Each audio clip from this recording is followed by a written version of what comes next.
12 degrees, grey skies and the imminent threat of rain. Welcome to London in summer. Behind me, the Shard, the City Hall and the Thames cityscape.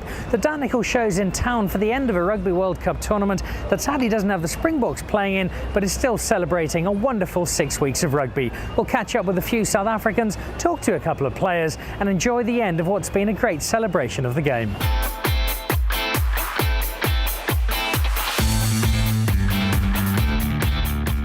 So basically, England's a little underdeveloped as a country. They haven't quite progressed to the Boerewors roll, but this is the closest they get. A Cumberland sausage hot dog. It cost £5, that's about 8,000 rand. It better be good. Yeah, you've been in London for a couple of weeks now. It really is such a fabulous city to explore. It's amazing, the architecture here, the history here. I mean, we were in a pub the other night, as one does in London every now and then. 1538. It was built in 50. It was destroyed by the Great London Fire. I mean, 1538 is older than Cape Town. It's older than Victor Matfield. It's ridiculous. It's older than Victor Matfield. Australia versus New Zealand in the final. Ideally, we'd like them both to lose. What do you think is going to happen in the final? Draw. No. It'll be 2 in a row for the All Blacks, but I wish it for them. I think they've worked hard, and I think I just love their flair, and the players are just exciting to watch.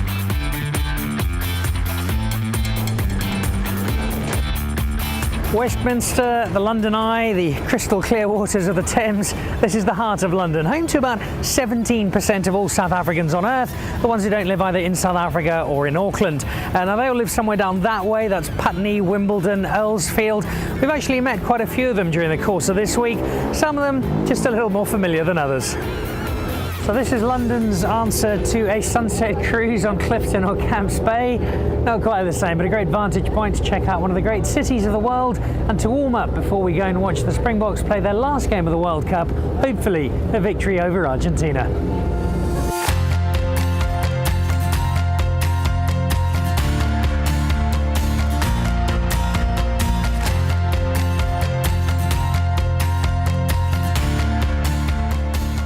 So we're sitting in London having a quiet dinner just before the third place playoff game. It's the last match for South Africa.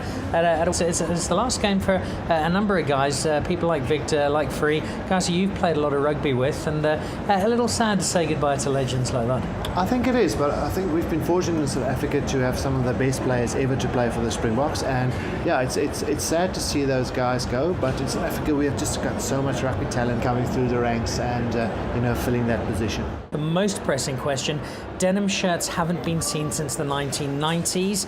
Are you just horribly out of fashion, or are you leading the charge back into fashion? I reckon by tomorrow morning back in South Africa after your show's been on air, most kids in Benoni will be wearing a denim shirt, so I'm bringing fashion back to South Africa. That's because they're still wearing denim.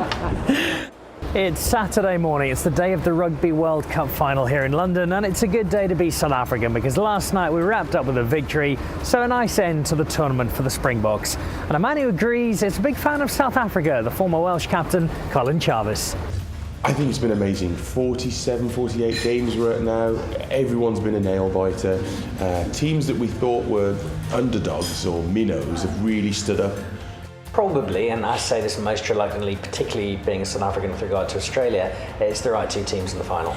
Yeah, I think New Zealand have been trailblazers in world rugby for, crikey, it's been a good 6 years now.